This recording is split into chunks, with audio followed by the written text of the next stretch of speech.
Hello everyone, welcome to my another mini blog. আশা করি তোমরা সকলে খুব ভালো আছো। অনেক দিন থেকেই তোমাদের সঙ্গে রান্নার রেসিপি শেয়ার করা হয়নি, তাই আজকে ভাবলাম আমি একটা নতুন রান্না করছি যখন তোমাদের সঙ্গে শেয়ার করি। তো আজকে আমি বানাচ্ছি পটল পোস্ত। আমি পটলগুলোকে খোসা ছাড়িয়ে ভালো করে কেটে নিয়েছি, ধুয়ে নিয়েছি। আলু দিয়েছি একটা, আর পটলগুলো দিয়েছি। পটলগুলোর একদমই খোসা আমি ছাড়াইনি, কারণ এই পটলগুলো একদমই নরম। এগুলো খোসা ছাড়ালে আর এগুলোকে খুঁজে পাওয়া যাবে না। তো এগুলোকে আমি ছোট ছোট করে কেটে নিয়েছি। আর এইদিকে আমি টমেটো আর কাঁচা লঙ্কাগুলোকে পেস্ট করে নেব, আর পোস্তটাকে ভিজিয়ে রাখবো কিছু সময়ের জন্য। এই পরিমাণ আমি পোস্তটা নিয়ে নিয়েছি, এটাকে আমি কিছু সময়ের জন্য জলে ভিজিয়ে রাখবো।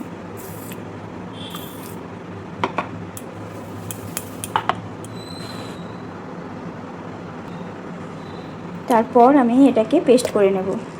তো এইদিকে আমি পটল আর আলুগুলোকে একটু তেল দিয়ে ভেজে নিচ্ছি। এটা ভালো করে ভাজা হয়ে গেলে তারপর এটাকে আমি নামিয়ে দেব।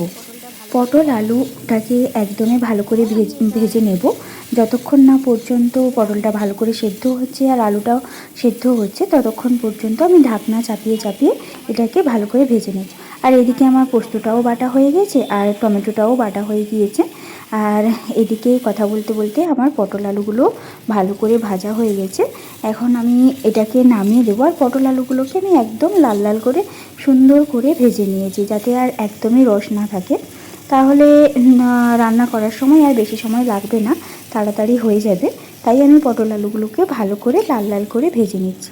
তো এখন আমি এটাকে নামিয়ে দিচ্ছি। তোমরা যারা আমার ফ্রেন্ডস রয়েছো, তারা কেউ পটল পোস্ত বানিয়েছো কি না সেটা অবশ্যই আমাকে একবার কমেন্ট করে জানিও। আর যদি করে থাকো তাহলে অবশ্যই তোমাদের রেসিপিটা আমাকে একবার শেয়ার করে থাকবে। তো এখন আমি কড়াই নিয়ে নিয়েছি, আর কড়াইটা গরমও হয়ে গেছে। আর এখানে আমি সর্ষের তেল দিচ্ছি। আমি তেলটা বেশি দেব না, যতটা না দিলে নয় আমি ততটাই দেব, কারণ তেলটা আমি বেশি দিতে চাই না কোনো তরকারিতে। কম তেল দিয়ে আমি রান্না করতে চাই।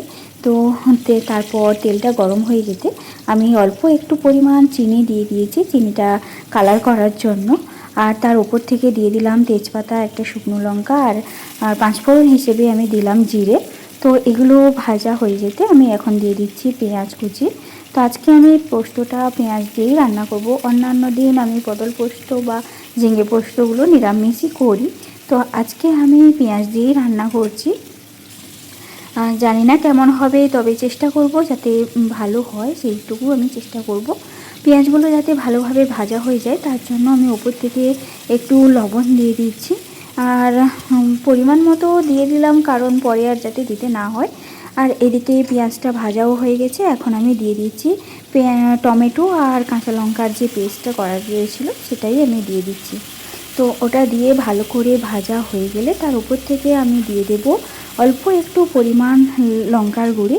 তো লঙ্কার গুঁড়িটা আমাদের বাড়িতে বেশি খেতে চায় না, তাই আমি এটা কম পরিমাণে দিচ্ছি। আর হাফ চামচ দিয়ে দিলাম হলুদ গুঁড়ো। তো এগুলো দিয়ে ভালো করে ভাজা হয়ে গেলে আর তারপর আমি দেব পোস্ত।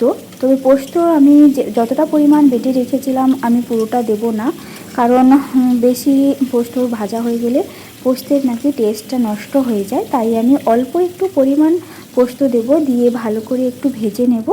তারপর আমি আর বাদবাকি যতটা পোস্ত বাকি থাকবে সেটা পরে পটল তোলার পর তারপর আমি ওটাকে পটলের ওপরেই দিয়ে দেব। তার আগে আমি এই পোস্ত বাটা আর পেঁয়াজ আর এই মশলার সঙ্গে সব কিছু একটু অল্প একটু পরিমাণ করে ভেজে নেব। আমি তো পোস্ততে আজকে আদা বাটা দিলাম না বা রসুন বাটাও দিলাম না। তোমরা যদি দিয়ে থাকো সেটা অবশ্যই আমাকে একবার কমেন্ট করে জানিও। আর আদা বাটা দিলে টেস্টটা কেমন হয় সেটাও আমাকে জানিও।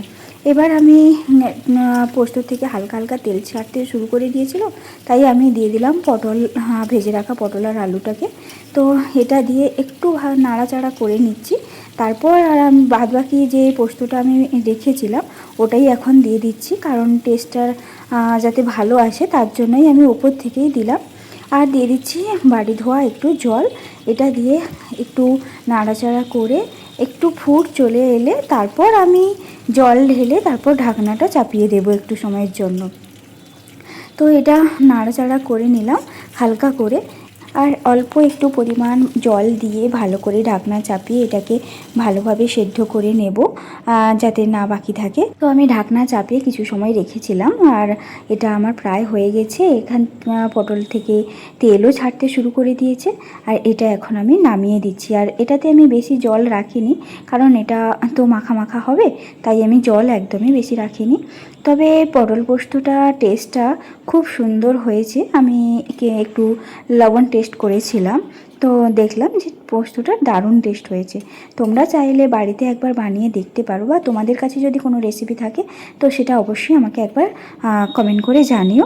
তো আজকের এই রেসিপি, আজকের এই ভিডিওটা কেমন লাগলো সেটা অবশ্যই আমাকে কমেন্ট করে জানিও। ভিডিওটি যদি ভালো লেগে থাকে তাহলে অবশ্যই একটা লাইক, শেয়ার আর সাবস্ক্রাইব করে আমার পাশে থেকো। ও হ্যাঁ, আজকে দুপুরের কী মেনু হয়েছে সেটা তো তোমাদের সঙ্গে শেয়ার করা হয়নি। শুধু তো পটল পোস্ত নয়, আরও কিছু মেনু হয়েছে। তো আজকে হয়েছে শাকের ভাজা, যদিও আমার জন্য আমি ভাজা করে রাখিনি, আমি সেদ্ধগুলো রেখে দিয়েছিলাম। আর হয়েছে পটল পোস্ত, আর পটল পোস্তটা জাস্ট অসাধারণ হয়েছে খেতে। আর রয়েছে মাছ দিয়ে, ডাঁটা দিয়ে, আলু দিয়ে ঝোল, আর ছিল চাটনি, তার সঙ্গে ছিল লেবু আর আম, এটা তো হ্যাঁ অবশ্যই থাকে। তার সঙ্গে রয়েছে স্যালাড। তো চলো, আজকের মেনুটা এই পর্যন্তই। তো আজ তবে আসছি, দেখা হচ্ছে নতুন কোনো ভিডিও, নতুন কোনো ব্লগে।